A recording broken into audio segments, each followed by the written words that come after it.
When the news broke last year that Matthew Perry, star of Friends, had died at his home, they found him in his hot tub. They thought maybe it was a drowning incident. But then, of course, with the history of drug abuse and addiction that Matthew Perry had and was very, very open about, there was always going to be questions about how exactly this happened. Well, after the autopsy, and a few months later, they did reveal it was the result of a ketamine overdose. He had been receiving ketamine infusions to treat depression and anxiety, but there were a lot of questions surrounding what exactly happened in this situation.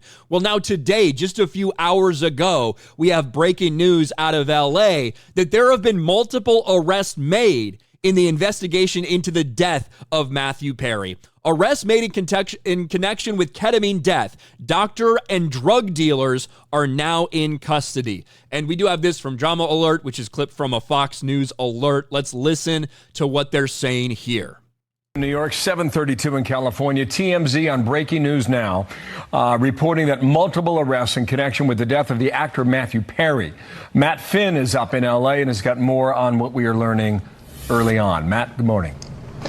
Well, Bill, Friends superstar Matthew Perry tragically died in his hot tub here in Southern California last October. It was revealed Perry had ketamine in his system, and TMZ is now reporting its law enforcement sources say the ketamine in the actor's body was not legally prescribed, and there's been a months-long federal and state criminal investigation leading to multiple arrests, according to TMZ.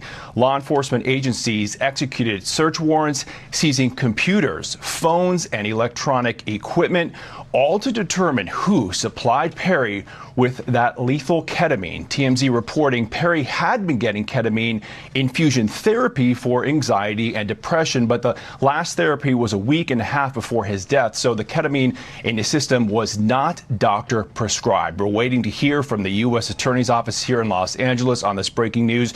We are putting out some phone calls, and we will keep you updated. Now, obviously, when he did die, there was such an outpouring of love and support for Matthew Perry, what he meant to so many people for his role in Friends, and the fact that he had been so open about his struggles, about his addictions, about all these things. And so the last thing that people wanted to hear, like when this happened, was that it was the result of something like this. Now, as they did state, he had been undergoing this therapy for quite some time. Perry had been getting ketamine infusion therapy, but the last therapy was a week and a half before his death, so the ketamine in his system was not doctor prescribed. And I would imagine that there's a fuck ton of people in Hollywood that have these private doctors that come to them and you get them ways to get this drug or that drug without going through the right actual procedure. I imagine that happens all the time. Law enforcement sources tell us the ketamine Perry ingested was not legally prescribed, and multiple agencies have conducted a criminal investigation for months. We're told at least one doctor has been arrested, along with several dealers who helped arrange and deliver ketamine to Perry.